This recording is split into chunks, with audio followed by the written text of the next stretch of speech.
হাঁটতে হাঁটতে গলাটা আমার শুকিয়ে যাচ্ছে। উফ, কি যে করি। ওই তো এখানে একটা দোকান দেখা যাচ্ছে, দেখি এখানে কিছু খাওয়া যায় কিনা। আমার পেটের ক্ষুধায় আমি একেবারে শেষ হয়ে যাচ্ছি।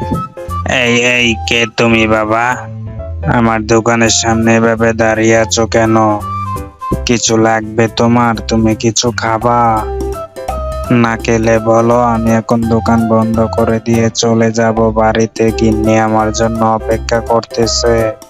আমার ছোট ছোট দুটো বাচ্চা আছে, ওরা স্কুল থেকে চলে আসে, আমাকে না দেখলে আবার রাগারাগি করবে আমার সঙ্গে আমার গিন্নি।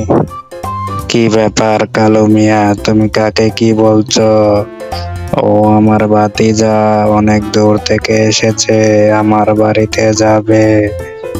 তুমি কি ওকে চেনো না? ওকে তো তুমি ছোটবেলা অনেক আদর করেছিলে। কি ব্যাপার ভাতিজা, তুমি কখন এসেছো? চলো আমাদের বাড়িতে যাই এক্ষুনি, তোমার হয়তো অনেক খিদে পেয়েছে। বাড়ি চলো। আরে ভাতিজা, তুমি মনে কিছু নেও না, আমি তোমাকে চিনতে পারিনি। ঠিক আছে, এখন তুমি বাড়িতে যাও, বিকাল বেলা এসো আমার দোকানে। ঠিক আছে, এখন যাও, বাড়িতে যাও।